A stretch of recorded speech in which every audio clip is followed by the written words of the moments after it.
All right, everybody, welcome back to Master of the Universe fucking horror podcast. My bitch. How's my bitch doing How today? bitch doing today? We got the old G Money Gabe and OCJK motherfucker to the max. How the fuck are y'all guys? Been a while. Yeah, been a few months. A couple months, I mean. Yeah, dude. Yeah, doing pretty damn good. Yeah, man. So decided this week we're gonna get back into action and do one of the iconic movies. We'll tell you what we think about it, of course. But Saw, it was picked by old CJ. We're like, man, let's mix it up. Let's get Chris all hyped up, because Chris, if he's not hyped up, dude, he's gonna sandbag his ass. So, Chris, tell me about your background with Saw, dude. Well, so Saw, the thing with that is I actually I have to be careful because I'm going to keep punning myself to death by saying this, but I actually saw it, or I viewed. I knew you were going to say it. No, and I caught myself doing that a few days ago too. I was like, okay, don't say saw, say viewed or watched or whatever. But yeah, I watched it literally probably a year after it came out, and not in theater but at home. And I still, it's the kind of movie that it's a head trip. It's the kind of thing that really appeals to me because it's about psycho, sociopath, stalker, lunatics. That's my favorite kind of movie. Doesn't have to necessarily be supernatural horror. It's a biography about you, huh? Yeah, exactly. So, yeah, I was just wanting some insight before we go all crazy and shit, but I know it's been a while. I didn't even know our last review. I was going through our recording thing, and I was like, oh, I forgot to post Paranormal Activity, so I got to do that shit. So that's going to be fun to see all those bad boys. They're going through all the horror movies. Some movies I forgot we even talked about, so... like I'm saying, like in the future, I'm going to be like, oh, I forgot we did that one. But anyway, so it's been a long while. So before we get into, too much into Saw, Gabe, I mean, is there anything going on, any movies, dude? I don't know if you're prepared or not, but I know you're always keeping up with the horror and comic and, horrors too, but horror and all that other good shit, dude. Oh, I always keep up with all the horrors in there. There's quite a few movies that a lot of people are all excited about and getting all ramped up about. One in particular, I mean, the movie Morbius had just came out, and there's like not so great reviews out there. So whether if this is Jared Leto that's just not doing a good job, I have not seen the movie itself, but as far as like the story itself or anything, I mean, apparently this is like one of those movies, just wait till it streams for free and, save your bucks if you haven't already seen it. If you haven't seen it yet. But the next Marvel movie is going to be a rated R / type of horror, I guess, will be that Doctor Strange, the Multiverse of Madness. And I know everyone's all excited about that. Everyone's getting all hyped about that. Also, too, later on this year, we're all still waiting. We want to know how Halloween ends. Mm-hmm. We're all excited about that. And what's cool, if you happen to be in the Texas area, Big Texas Con announced that they will have the guy who actually plays Michael Myers. In the Halloween movie. Which is James Wan, right? Yeah. Right, exactly. So he's going to be showing up there doing autograph signing, and funny enough, it'll also be in October. So, go ahead and get that memorabilia out and, get your stuff signed by him. That sounds pretty cool, and honestly, I look forward. I've seen the guy, but I didn't have enough bucks to actually go and get him since I had... he came to Texas Frightmare Weekend a couple years back, and I was so hyped up. I wanted to get his autograph, but instead I got Nick Castle. I mean, you have to go with some of the originals more so than these newer guys.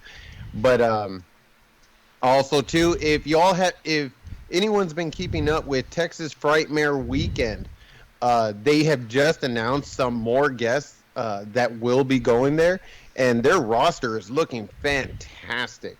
I kid you not. They got like the original co-writer for Texas Chainsaw Massacre. They got a lot of the original cast members from the original Texas Chainsaw Massacre. Not even just that, but they also have the if you've seen the new Texas Chainsaw Massacre on Netflix, Oh yeah. you all the guy who actually plays that Leatherface will also be there in a rare appearance to be doing autograph signing, which is also pretty neat.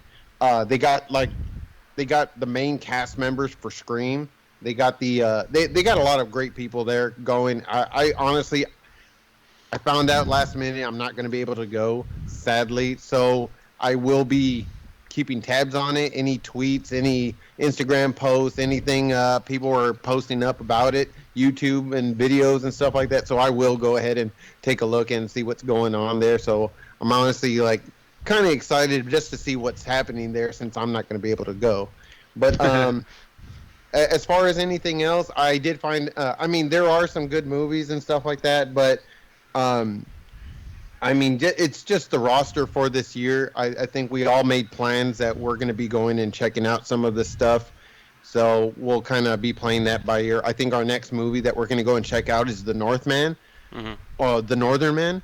That's not really horror, but I can only imagine the type of violence since it partakes of Viking people. I mean, you can only imagine how gruesome that could probably get. You know, people with swords, axes, you know, chopping each other up. So, you know, I'm always up for like a good bloody fight. So, looking forward to that. Yeah, I love that kind of like shit like that, dude. Like, what was it, The Green Knight? Just weirdness or anything. Like my brother, he's really into Chris knows what like the knight shit, like Middle Ages, or I guess it is, or yeah. So anything like that, or anything about Vikings or Norse and bullshit. So he had told me about it, and yeah, like I told you the last time. I swear, like almost right away, y'all both had told me about the movie because you're like, this looks pretty cool, and I was like, and it's got one. I'm watching. Like, I talked to you guys on the chat. What's it called? True Blood, and the guy Eric comes out on that movie, one of the vampires, as the main character. So, and then which is funny because his last name on True Blood is Northman. Yeah, that's why I was like, is he the same guy? I was like, oh, it is. Yeah. So yeah, Willem Dafoe's in there. They have a good list, and that one chick from I forgot. Anna Taylor-Joy or whatever, from a bunch of different shit she's gonna be in there. But yeah, I was like, fuck it, dude. You know, I love to go to the movies, love to hang out with y'all, and you know, booze it up and have, you know, popcorn and pizza and just have a good time. So whenever there's movies around, it's always cool. And yeah, I saw that Texas Chainsaw Massacre, and you told me, you know, like this, kind of like the same way I felt as what you had. How you explained it, you're like, it was fun. It was just, you know, like nothing like, oh my god, it was great or it was shitty. Like, no, it was just fun. And like, I really enjoyed it. Not like, oh, it's like a really cool movie, but it was just like, you know, generic, like a Friday the 13th type deal where it's just fun. There's nothing like overly like, oh, you have to check it out. But it was, you know, I like horror movies just for the ridiculousness. But you got something to say, Chris? Yeah, that's gonna be fun. Fucking Northern Man. I didn't even know anything about it, but. The premise, the concept, you know, the time frame, Viking kind of stuff, and you guys are getting excited about it, so I have a feeling they'll take it seriously and do a good job with it. And of course, I fucking love where we watch movies. We get that badass 5-meat pizza and some good brews. So, hey, Chris, I'm gonna try that beer they named after that dead guy. Yeah, that was a damn good beer. Yeah, it got me pretty drunk, dude. Because I never drink beer, so it got over. But anyway. Saw 2004, dude. Gabe, what's your backstory since CJ, you know, put this one on the list? And that's Stone Cold's list. Well, as far as Saw goes, I'm a fan of horror movies. So, of course, like when this came out, it's one of those, like, you see the trailer for it and they just make it seem like so... It just seems like one of those kind of crazy ass movies that you just kind of have to be there. So of course, you know, every Halloween or every October, these movies have been coming out like every single damn year, and it's been like a little tradition to every single Halloween or every single, like, you know, October, I have to go and see like what the new one was. But watching that first one, it was like a breath of fresh air, you know, kind of getting like a different spin on this movie. Like it wasn't just like a typical like, oh, hack and slash type of movie, you know, like Jason or Freddy Krueger or something. This one actually had like a little bit of a thought put behind it. So seeing this for the first time, I am just like taken back about how crazy like the killings are in this damn movie, and of course we'll get into the killings, but as far as my personal experience watching it, I was just kind of blown away. You go out with some friends to go and watch a horror movie, and I mean, then here you are, just like up like the rest of the night, just kind of chit chatting about the damn movie. So yeah, I saw this when it first came out. It's a great movie, great experience. I loved it, man. It's definitely on my rosters of one of the many movies that I usually watch. Just kind of as years went by. I mean, of course, the enthusiasm is not as high as like when I first saw it, but it's still there, and I still watch it from time to time, more as like a filler, or I just like the killings, I guess. But like I said, we'll get into that. But also, what makes this movie so fun is that like it's not just that it's a psychopath, sociopath, not all there, fucking with people and killing them. I mean, because there's other movies like that with this similar concept. Besides this one, what makes this so neat is that it's not, seeing the trail of murders, following them, getting a suspect, and eventually encountering the suspect and hear what he has to say. You're hearing what the murderer has to say along as the murders are fucking happening. Like everyone's hearing some pre-recording of something, having a fucking, hear why he's got a grievance against them, why he doesn't like them, why he's mad at them, and why he's forcing them into these scenarios. That's what makes it so great, and the fucking voice is just phenomenal. It's a lot like early Freddy, but more realistic, more true to life human. Yeah, it's a cool. I mean, I liked the movie more back then. Like now, I just kind of see like a little bit of holes, which we'll talk about is like the main thing. I don't know if y'all want to tell the condensed story of why John's his name, right? John's doing everything that he's doing. John Kramer. But yeah, I love his voice. Like you're saying, it does sound a lot like Freddy. I didn't think about that, but yeah, when he's doing that whole Freddy commentary, I was laughing like it was just kind of skipping around real quick. Is when when they're trying to release that one guy that's got like the drills by his head, and like you could tell it's like an overdub kind of thing. It's just funny. So like, you've been whatever your whole life, and like he's just like, you could tell it's just kind of recorded separately than the actual like in scene kind of recording. So, but I mean, they did it real cheap. I don't know if you mentioned it, right? Like a $1 million, $1.2 million budget and all that. I was reading about how Leigh Whannell, who's like known for all the Conjuring and Insidious movies, I didn't know he was the writer of this. I was like, oh no, like duh, like it makes sense that ever since this, him and James Wan have like been working together with James Wan directing and Leigh Whannell, writing the scripts and even like acting a lot more. This is like, I don't know if it's his first one, but he would go on to do like a shit ton more with James, and you could tell why, man, when you fucking make like 100 times your investment. I mean, it's pretty good. Yeah, that's the American dream story of horror movies. Is like you have a good concept, and you get people together that have some know-how. Maybe they're not the most seasoned people ever, but they're good and they have a good idea.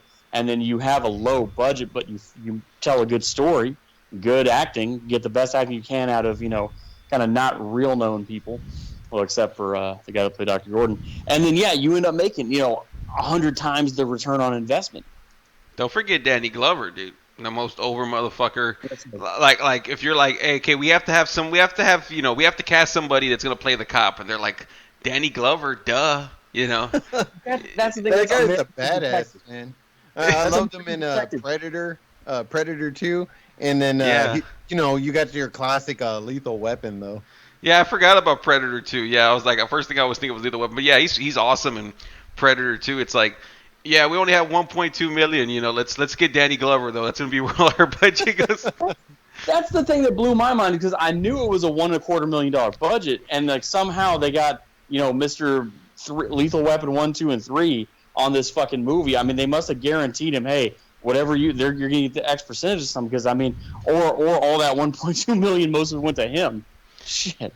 Yeah, well, they only I saw that it was filmed like in 18 days, so I'm assuming like all his shit was, I'm sure, filmed in like 1 or 2 days. You know what I mean? Like for real, like maybe, I mean, maybe because he's only in certain areas, like the main guys. The main dude, the doctor, like he's like a real kind of famous actor. He's not. I'm assuming he was kind of like discounted because he's in all kinds of shit, dude. Yeah, definitely. The doctor in this one's more for the ladies. Pretty much like, and especially like, and when I say ladies, I mean like one so like as the wife. The doctor is Cary Elwes. Most women would probably know him for The Princess Bride. Yeah. So, and of course, this is where I know him from, and but the wife is like a big fan of the movie Princess Bride, which is basically just it's a love story. It was my wife. And so, and pretty much like the whole runabout, like what this movie is about, it's about a craze-driven man with cancer, and he's and it's uncurable, and because he's like on the brink of death, he feels the need, or his philosophy is to go ahead and to help other people, or specifically scumbags, of this world, and help them realize like there's more to life than just being a lazy, half-ass type of person. Hey, Chris is on here. Don't be talking about him like that, man. Oh, I know. Like, and so, so pretty much like in this case, like the doctor is like a cheating scumbag who doesn't treat his patients very well. Doesn't really acknowledge their names, just calls them like patient 1 or patient 2, and things of that sort. So the throughout this movie, it kind of makes you. They kind of keep the killer in the shadows, and they keep the killer in the shadows, and you're pretty much trying to figure out like, well, who's this killer? Well, somewhere towards the middle, they actually reveal a face of someone watching this whole situation going on. So you kind of feel like, oh, this is the killer. It's this young, dork, looking janitor guy. That's the killer. Later on, you end up finding out, no, he's not the killer. It's just here's a twist in the damn movie. He's just a pawn upon this whole big scheme, this whole thing that they like to call a game. So pretty much, he puts these people's lives at stake to where they either have to lose a limb, hurt another person, or actually pretty much tear themselves apart or almost die trying to live to see how much they should value their life.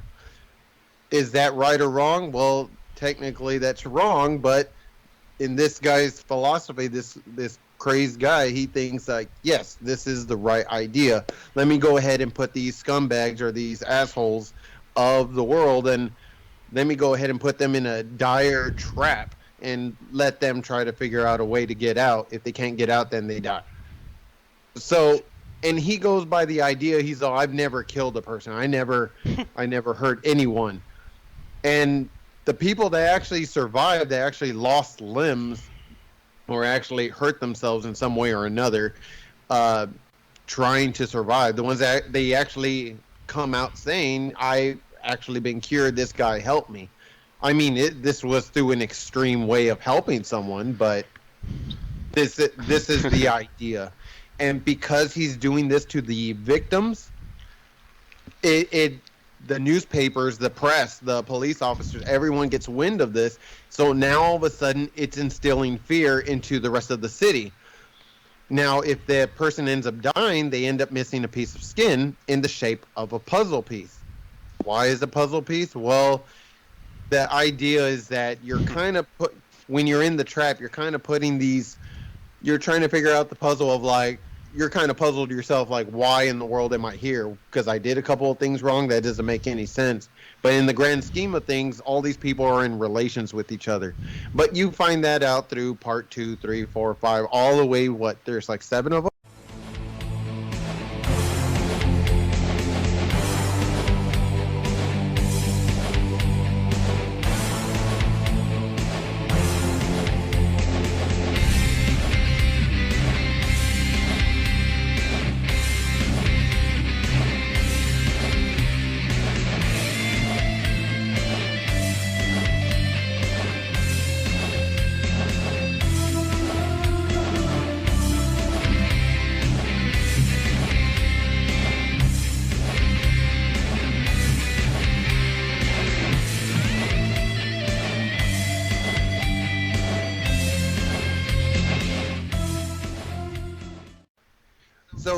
at this point, you're really just watching the doctor and this other guy across from him chained into this basement-looking type of sewer type of deal. This room, and they're having to they're talking to each other, trying to figure out traps, and they're reminiscing. They're pretty much watching a whole bunch of flashbacks throughout this whole movie, trying to see how it leads up to why they're there and who is the serial killer.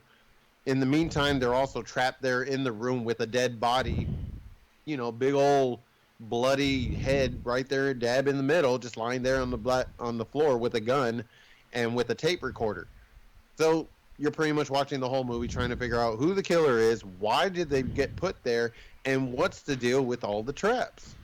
Not trying to sound like Seinfeld or anything, but shit. So don't get Chris started. Pretty much by the end of it, you're just kind of left in kind of shock because there is a twist to this movie. Yeah. No, for sure. I'm glad the emphasis on the who you think the bad guy is, because I remember watching it for the first time like way back when and like saying like I don't remember that guy, because you would see like little scenes or whatever, you'd hear about stuff and you always saw that guy John Kramer, it's his name.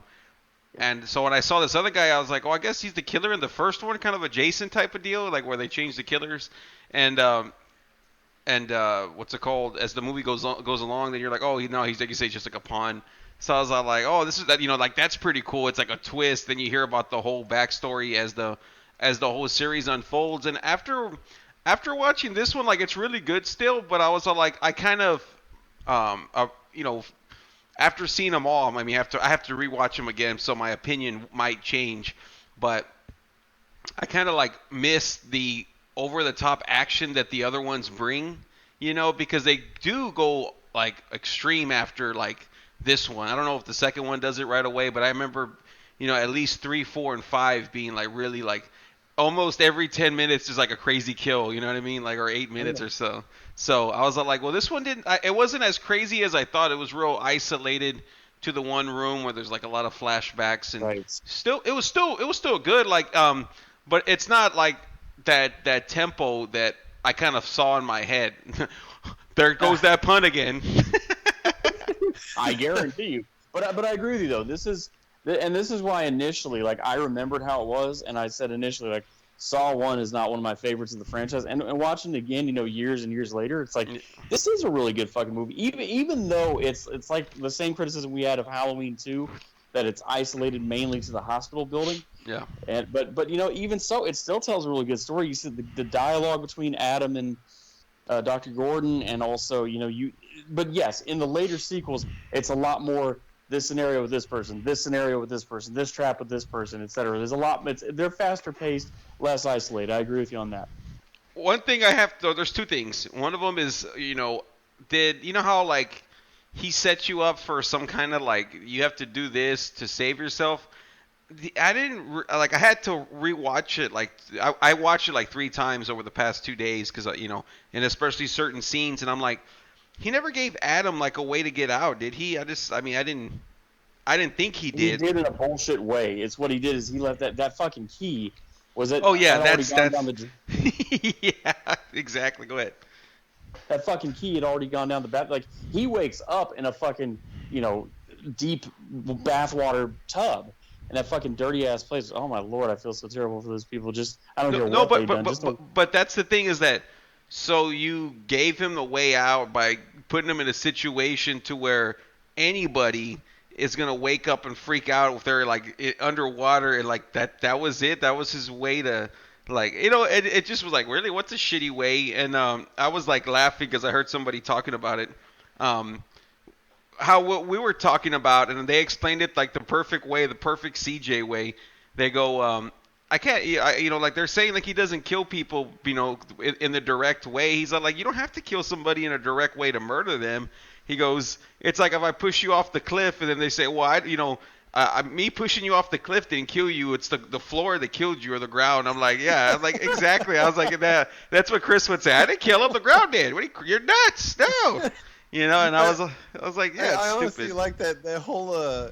You gave an example earlier today that just made me bust out laughing. it just made the boss like look at me all weird. Was you said like, oh yeah, so Chris has high blood pressure, but we're gonna blame like a damn burger that kills him, or like some kind of bullshit like that. I always come up with Chris. Yeah, I don't know. It was like, well, yeah, you could say like, oh well, high blood pressure is gonna kill you. Like, well, you don't know that. You're gonna go like, I mean, like, yeah, it's bad for you, but like, you're gonna go ahead and put somebody in like a death trap because you think that there's something's like gonna kill them, which it may, but I mean, so what the fuck are you gonna like? You know what I mean? Like, well, I just didn't get like his justification for putting a guy, make him saw off his foot because he was cheating on his wife. I mean, he's a piece of shit, but I mean, it's like, okay, yeah. No, that it completely makes sense, and I'm like, that's why I said like, throughout the movie, a lot of when they say like, oh, he's a serial killer, but they kept saying like, no. He's not. He technically didn't kill anyone. It's like that's horseshit. Yeah, I rolled my eyes. There's a scene in the damn movie where one of the victims is trapped, like what you had mentioned earlier, and there's like drills coming toward the victim's head. Well, anyways, the two police officers, one of them being Danny Glover, they end up, catching Jigsaw, and that's his. That's his little tag name that the newspapers ended up giving him. So they just end up running with that type of name. And at that point, you don't even know that that's, who the killer is. But they call him Jigsaw throughout this damn movie. And what happens is that they catch him, and they're threatening his life, saying, like, they have two guns pointed at him, and they're saying, hey, give us the key or help us turn off the machine so we can save this guy. And he's all like, no, if you want the key, you gotta solve this little puzzle. The keys are inside the side box of that trap. Okay, well, he pulls out the keys, but there's like millions of keys, and they're like, well, which one is it? It's like a dire moment, live or die type of situation. So he's rambling on about like, oh, cancer is what's eating me. No one asked you about your cancer. And I can tell you right here, man. Can I quote that? He's all because I fucking wrote that. That quote was just so epic to me. Like, that's where he explains why he does what he does, and the fucking way he just said it. It's just fucking like he says, "I am sick with a cancer that's eating me alive. I'm also sick of those who don't appreciate their blessings. I'm sick of those that scoff at the sufferings of others." Exactly. He goes like on a long ramble, and I'm like, this Slow is like clap. a dire moment. This is guys trying to talk all crazy, like, just to emphasize like how much he's in distress that he has cancer. We get it. You're dying. We're sorry. We're not doctors. We're police officers, and we're trying to stop a situation. Like, let us do our job. No, let me tell you about my cancer. What? We're not doctors. Stop it. It's like Chris going on a rampage because his high blood pressure. I can go on and on, dude. It's like, why are you mad at the world for your own problems? You know what I mean? Like, I don't know. I mean, Chris wouldn't do that, but let's just say if he did, you know what I mean? Like, he'd come after Mark right away. That's for damn sure. But yeah, I was like, it kind of made me feel like John Kramer was a fucking like throwing a fit, like a baby fit. You know what I mean? He's mad at the world because life sucks and cancer is like a horrible thing to have, but I'm gonna start killing people and shit, or not killing them, putting them in death traps. That's a. I was like, okay, but I guess. You can't even draw the moral equivalence of what John Kramer's doing and like me harming my, like, let's say for example I go to Whataburger. I love and Gabe fucking love fucking Whataburger, but here's the thing. You can't draw more between me, let's say, slowly killing myself by eating too much Whataburger. And so like, nobody is abducting me, making me unconscious, abducting me, putting me in a room filled with Whataburger, says your only way out is to eat as much Whataburger as you can. But can your arteries contain all that cholesterol? Like, no one's saying that. I'm voluntarily on a weekend going there myself. Now, versus someone who abducts people, puts them in these fucked up razor wire cages and makes them crawl through the razor wire to get out. Well, no, the thing is that like he feels that whatever your vice is, whatever it is, that you should be punished for it. You know what I mean? That's the thing is that, oh, you going to Whataburger is the vice leading to the high blood pressure that could lead to death. Like, yeah, like I was saying, like there's a lot of things that could lead to death, like just because someone does drugs or drinks or smokes or does heroin, whatever junky shit they do, I mean, yeah, the potential to die is there, but just like anything else, the potential to die is there. Trapping them in the room because you feel like they don't appreciate it, it's like okay, a guy cheats on his wife. Yeah, it's bad. We understand that, but you're gonna kidnap him and put him in a life or death situation because he's unfaithful. I'm like, come on now, this is kind of overdone. We agree. Dude. Like, maybe if it was like, I mean, I couldn't even justify something like that, but maybe if it was like a personal situation, like to where, I mean, he cheated on his wife that was his girlfriend. I don't know how he would, you know what I mean? Like someone related to him that he felt that way, but I mean, still, it's just like, it just seemed like, okay, this guy's throwing a fit because he's dying, and he's like grabbing people because of his beliefs, basically. Oh, you don't appreciate life like me. Let's go. Let's go to Whataburger. He's putting people in violent harm situations because of what he feels are their own personal vices, which they are. But, I say, you know what? It's not for me to punish people for their own vices and their own sins. It's like Mark being Jigsaw, right? Because you're eating Whataburger, he feels that he's going to condemn you or whatever the fuck, Right. But and then the other thing I was going to go to is like, I mean, how, like we always so casually say, Hitler killed 6 million Jews, 2 million Polish, blah blah, 250,000 gypsies, etc. Okay? We say Stalin killed, 30 million people or however many. Same with Pol Pot, whatever. Saddam Hussein, all these fucking dictators out there. What about Mao? Have had Mao, Pol Pot and Mao. I meant to say Mao too. Thank you for reminding me. But how many of those guys actually literally held a gun and actually shot someone in the chest? Yeah. I mean, no, they control police. Yeah, exactly. I know where you're thinking. Like, leave Hitler alone. Leave him alone. So, I mean, did those guys themselves kill anybody themselves? No. But they controlled people who answered to them executing their wishes. So they are more responsible, in my opinion, than the actual soldier or cop who pulled the trigger. Yeah. Exactly. That's the... Didn't think of it that way. Didn't go the Hitler route, but of course Chris gets himself over. Hitler didn't kill anybody. Yeah. He's like, then he bites into his Whataburger. He laughs. Yeah. but like in that situation, like they were saying he never really directly hurt anyone or killed anyone. I mean, honestly, there was a couple of attempts. In that moment when he was rambling on. If you all remember in that scene, he busted out a blade from his arm. Yep. Out of nowhere. Some Assassin's Creed shit. Yeah, some badass Assassin's Creed shit. Straight to Danny Glover's throat and just swung. He didn't even... I highly doubt that this guy is like a badass, marksman or in the later movies, I think it actually says like, what he does for a living or something. But, I mean... The takeaway that... He was a claims adjuster, duh. Of course. I mean, you're just watching this first movie. You're just watching the first movie, so you're not supposed to understand anything about 2, 3, or how it relates back to this one. We're just going off this first one. Yeah. So understanding, like, seriously, like, look at all these amazing traps that this guy has done. Like, all the elaborate planning and the puzzles that MacGyver ain't got shit on him, dude. That's for shit answer. Dude, he is a badass. Do they explain why? Because I know they say like he owns like those. I think I had said it too earlier that I guess he owns these buildings or he owns like this area or they're just abandoned. I don't know, but I got the feel. I don't know how someone gets access to all these places if they don't own them. And I was just like kind of like laughing that, of course, like it's the perfect storm. This guy's got all this, grimy fucking places that he owns or whatever the fuck, or has access to it, and he knows how to do all this shit. Well, you remember what that one? Oh, sorry. Oh, I think in the later movies they actually end up saying that that basement.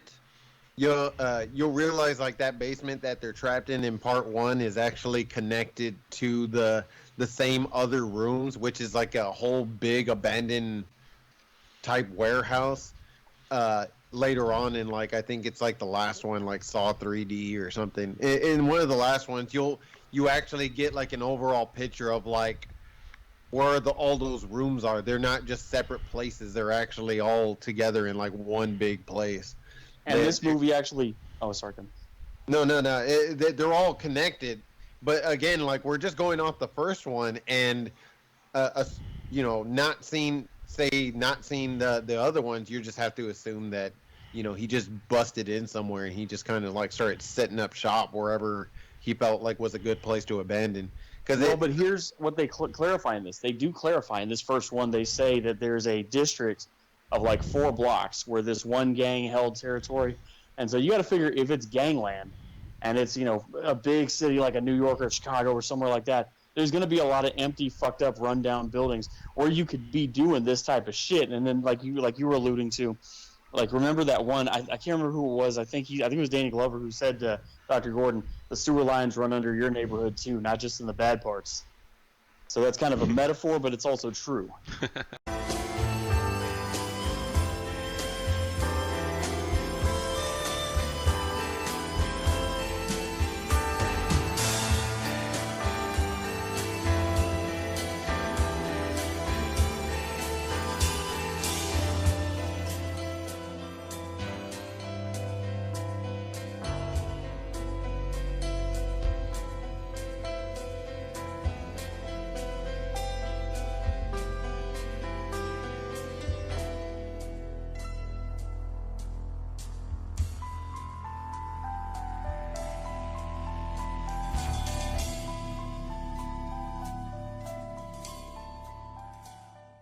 Watching this, and I'm kind of like in that mode to where I want to watch the rest of them because it kind of left me wanting more. And then I've always been a big fan of da-na-na, da-na-na-na-na. When that fucking ending song came on, I just started jamming out, dude. I was like, man, I have to, I jam out every fucking time, dude. So I'll probably jam it out later when we're done.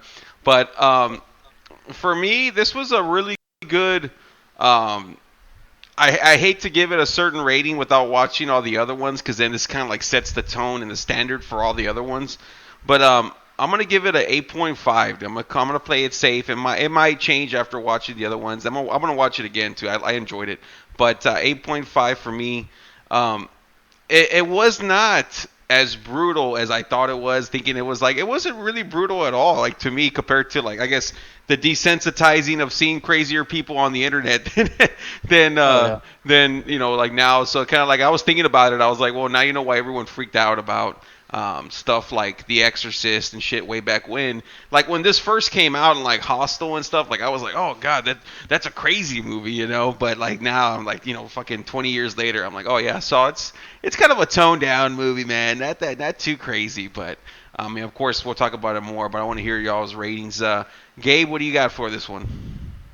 Yeah, definitely. Like you're right. Like when this movie first came out and I saw it, like I said, my enthusiasm is a lot different compared now from then. But yeah, I mean, I'm right there with you. Like it's a good movie. It has like that kind of dark, kind of Sidious kind of idea there. Definitely, the music is the music and just the elaborate traps, like the idea of like how he put all this stuff together. It's just that's like my main takeaway from this damn movie, man. It's just those two. And like I said, this is a good. If you've never seen the whole Saw series, it's definitely interesting. It's a long drama. I mean, it's horror, so you're gonna expect to see the kills. I'm gonna give, like you said, I'm gonna go ahead and give this like a solid 8. Like this is rewatchable for me, and again, like I don't want this to set the tone for like the rest of the films because I do have different ratings over all the other ones, but a solid 8, and it's a good movie. It has good characters. The actors are good too. There's nothing really wrong with it, and it's just really like, it's a long drama. Really, it's a horror drama, but it's a drama. So yeah, definitely drama. I dig it. Sucker, Chris. I'm gonna give this one a solid 9, and spoiler alert, I'll probably end up giving the other Saw sequels the same rating just because, I mean, I can't help it. It's up my alley. This is exactly the type of shit I like. Like, there's movies where there's some psycho, sociopath, stalker, weirdo, fucking with people kind of shit. It's just, I love that shit. I really do. I don't know what it is about me. A lot of things about this, fucking, for such a low budget, such a great cast. You got Mr. Robin Hood Men in Tights, Mr. Princess Bride, Forget what else he's been in, all that shit, and does a very good American accent for being a Brit. Number one. Yeah. Leigh Whannell, who's, I don't think anyone would say is any kind of seasoned actor, did a very good job playing his role. Of course, and to get on such low budget, to get Danny Glover, fucking A, Mr. America's Detective Danny Glover. And the story, again, I loved it. John Kramer, Tobin Bell, who, has been in other things, but is really not super noteworthy. Probably prior to this, the most noteworthy thing that anyone really remembers is that episode of Sopranos he was in, where he was the director of some military school. Yeah. Okay, Chris. You had to get his Sopranos shout out. He was. It's season 3. You'll see him there. But it's like, so when I watched that anyway, but I won't get off on that. But the thing is, so I think part of this movie speaks to the depravity that we had in that era. So this is a movie from 2004. Most of the sequels are, before Obama even became president. It speaks to the just cravings for depraved things to watch that we had back then. Like, think about this. You have movies like this. You had other type of psycho stalker movies like this time.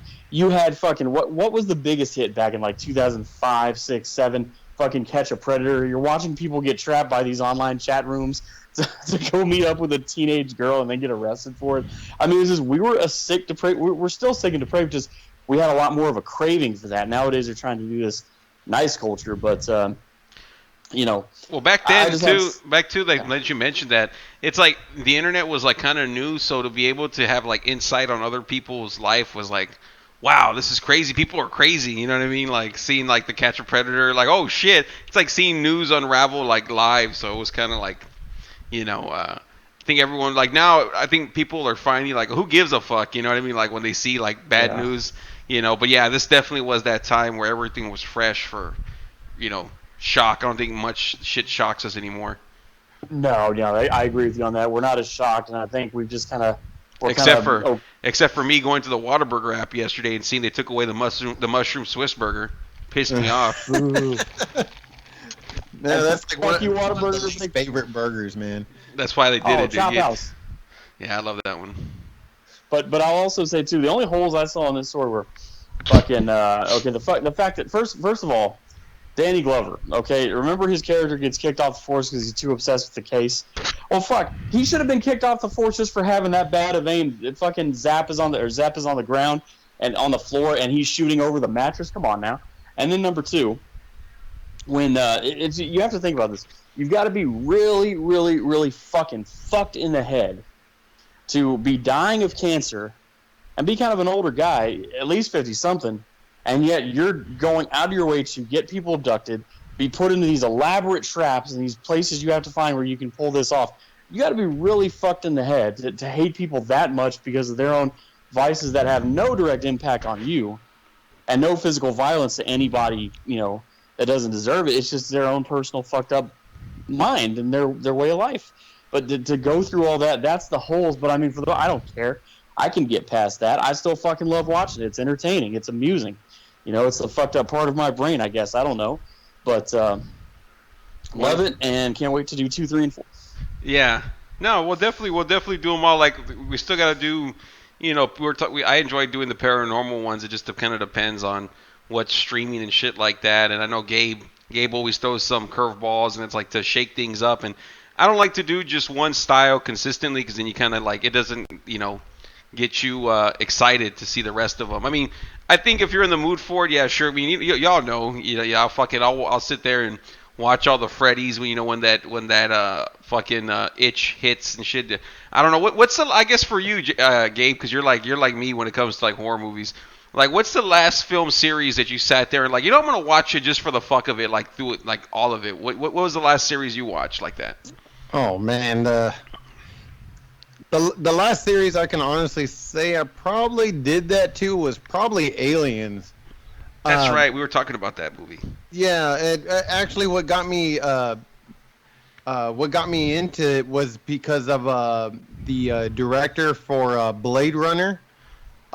He ended up making a comment, or ended up saying, because apparently there was some relations because of between Blade Runner and Aliens, Ridley and he Scott, was saying that they were both in. Excuse me.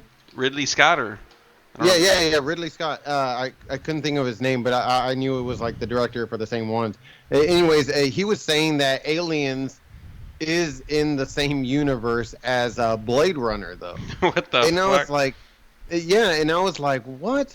And so he confirmed saying that he says they are both in the same universe. They may not be dealing quite with the same thing, but they are in the same universe. And I was like, oh man, you're gonna make me go back and sit through every damn Alien movie there is just so I can go ahead and try to see what comparisons there is? Mm-hmm. Dad damn it! Yes, I'm gonna do it. Piss me off. So yeah. Yeah, so I went back and I sat there, going from part 1, and I binge watched all the way through Alien versus Predator Requiem and seeing the Predators because I wanted to see it coordinate with the other ones, and I'm like, oh damn it. So there I am, I'm going through Predator movies, I'm going through Aliens, and then just trying to see like the connections between all of them. It's a fun binge watch. I mean, and then time before that, then I had a whole binge watch with time travel movies. It started off with Back to the Future, and before you know it, I started watching a whole bunch of other. What was it? There was another one called Welcome to Yesterday. It was Welcome to Yesterday. Then there's Coherence, and then I started binge watching a whole bunch of multiverse movies, like the Marvel movies and stuff like that. Just seeing the comparisons, like how they compare, like from one time travel and how does it affect the timeline. Oh, like Butterfly Effect, things like that. I was just like binge watching a whole bunch of time jumping movies.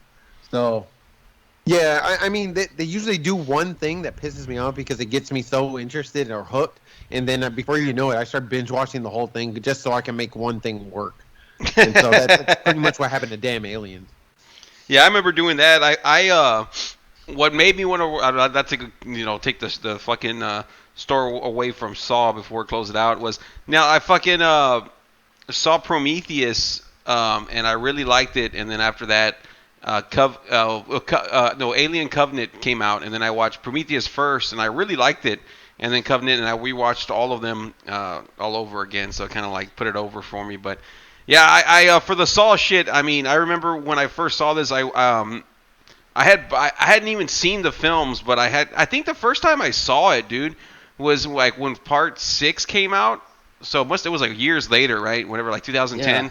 Yeah. Right. And that's when because I think I've told y'all, like, all of a sudden I just got into. I mean, I've always been into horror, but not to like watch shit I never saw before. Like, I would watch stuff as it was coming out, but I didn't go back to the classics, and then especially some of the shit from 2000.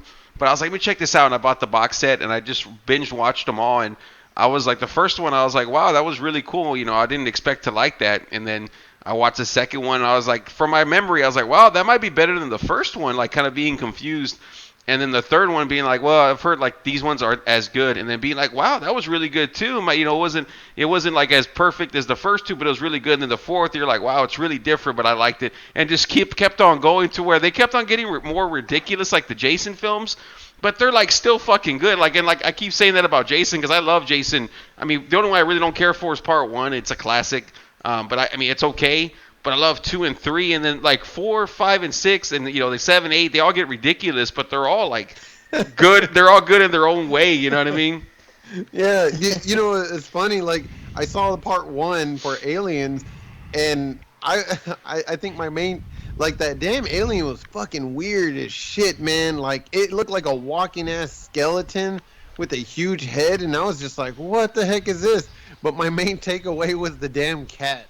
And I was like, oh, that cat is awesome, even though he's not really in the movie that much. He's cool. And then I ended up finding out there was a Part 2, so I rented it a long time ago. I rented Part 2. Dude, I was blown away. I was like, oh, snap, there's like millions of them. Oh, snap. I was like yelling at the damn characters. I was so excited.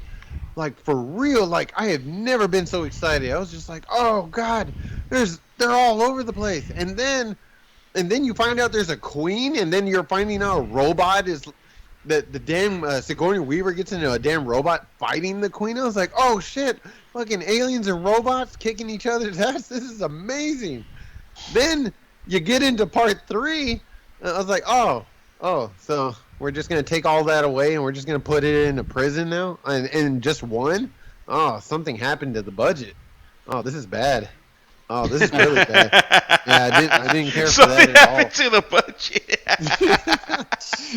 Yeah, they just got poor all of a sudden. So poor that even Sigourney Weaver had to shave her head. I was like, oh man, we can't afford all that hair. Yeah.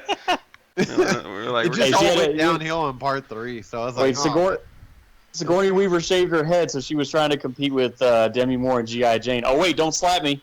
Oh, is that where we're going now? Yeah, I forgot it. It came out about the same time, right? Yeah, about the same time. What the fuck, 90-something, 93, 94? 96, 97. You know, I bet you there were people out there that, just get annoyed with Chris Rock, and they always said, man, I just wish I could just go out there and slap the shit out of him. Yeah.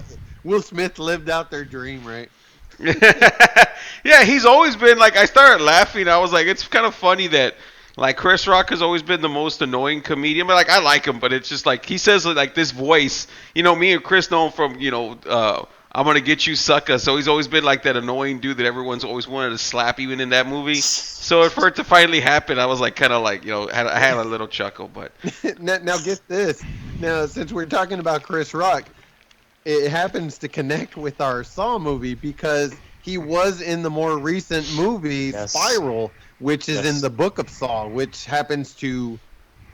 It relates to the Saw movies. It's more of a side. But I saw that movie, and it was hard to take seriously. Because, like, if you understand, like, Chris Rock he's a comedian. His jokes are stupid. They're just dumb.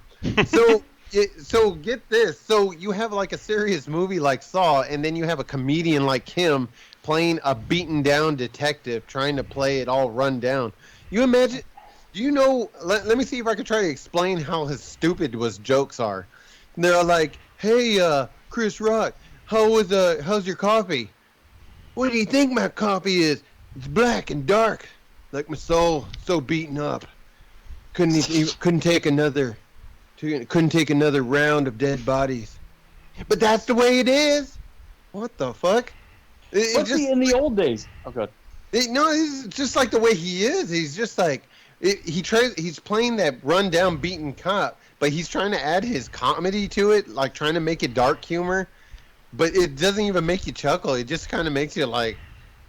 It's just awkward where you just kind of want to back out of the room without saying it. You know why? And you know why? Because they never did with him what they did with Eddie Murphy, Chris Tucker, Will Smith, Martin Lawrence. You take black comedians who are known for comedy and comedy only, like just sometimes even off-the-wall goofy sketches and stuff, or sitcoms, and you take that and you start putting them in a movie, in a big-budget movie with a slightly more serious character who's still funny, who still makes jokes throughout the body of the movie, but it's a more serious character, so you're slowly conditioning the audience to accept them in more serious roles.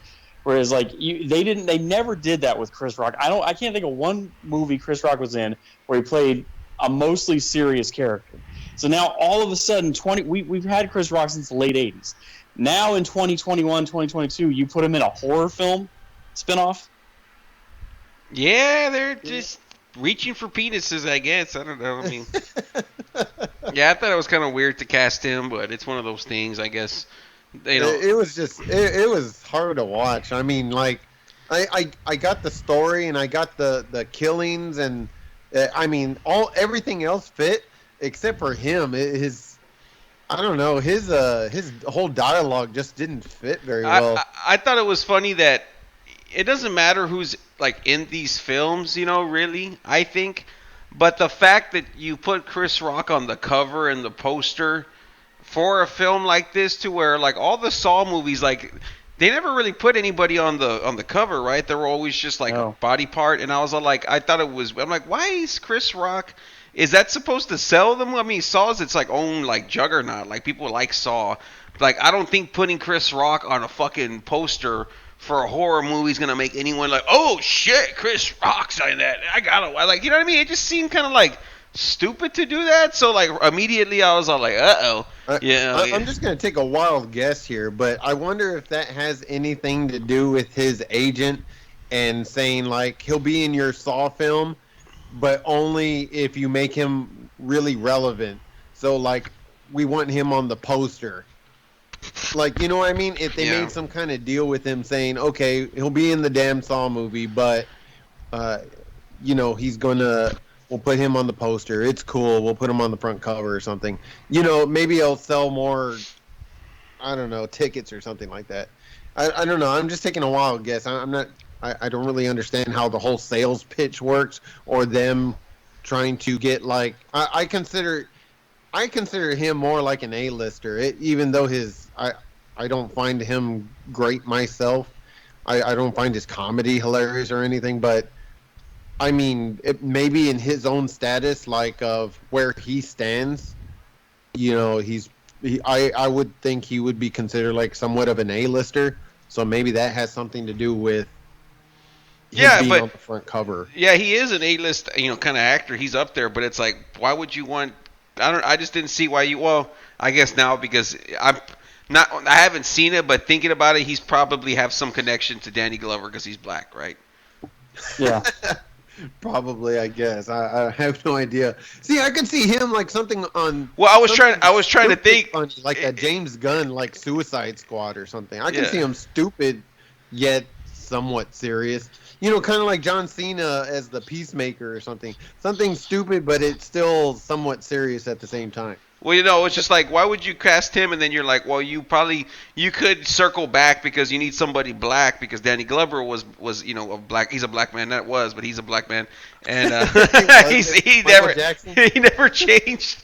But you're like, oh, I guess they're like, oh, we need somebody that's, you know, a black actor so we could circle back. Because I remember the doctor in this film, like somehow he's like a head guy or a head killer towards the end. Like it all, you know, everyone's connected. That's how they do it here. That they're like, oh, he's the one. Like so, I always like that though too. I'm not gonna lie, bro. But no, I would say it was a good film. I can't wait to do the rest. And I just had the epiphany that we should all select each week like a film that we want to do, so everyone kind of gets their horror movie. You know, juice is flowing. So I know you've been talking about Alien. I know Chris wants to do these. So we all have our own little taste to mix it up. So everyone's kind of, you know, gets their shit across or gets their shit in, right, Chris? Yeah. Get my shit in. Yeah. So you know, honestly, like I'm on board for any horror movies that y'all really want to watch because, like, I've seen so many. I can't say I've seen them all because I'm still finding like new ones every damn day that I'm like, oh shit, I didn't even know this movie came out back in whenever, and I started watching it, and I find new shit and everything. So, but it's just great to even just talk to you guys like about this kind of stuff because like anybody else I talk to, I'm like, hey, have you ever seen Killing of a Sacred Deer? What? Why would anyone want to kill the deer? Dude, it's a horror movie. It's just like a metaphor. Well, what? No, man. Well, how about Hereditary? Who's sick? What? What do you mean who's sick? No one's sick. It's the name of another horror movie. It's an A24 film. What's an A24? Oh, God damn it. You know what? I'm done with this conversation. I'm walking out. So it's usually like the majority of my conversations, like when I try to bring up something horror related. But you guys, I can bring this shit up and y'all at least like know more or less like what I'm talking about, or have seen it at some point or another.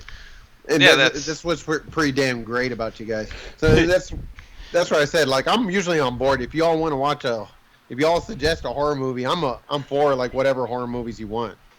No, yeah, that's what I'm saying. Like so we'll do a little rotation. I will talk about it more on the chat, but. Yeah, I'm the same. That's why I started the podcast. You know, I was like, well, I like to talk about horror movies, and like I like to hang out with Chris and seeing how like he likes to say how my brain works. Like to see how his brain operates when he sees something. You know, like some of this shit. You know, and if he gets it, he does it. If he doesn't, he does. But and then for you, yeah, you and me like to bullshit. So like that's why I like doing this is to like talk about shit that we like. So anyway. Well, hopefully we'll see y'all next week. They don't do another incentive week, but I hope you guys enjoyed this one. And my OCJK friend, we'll see y'all on the next one. Man, you got to be shitting me. That mother's strong. Peace. Laters.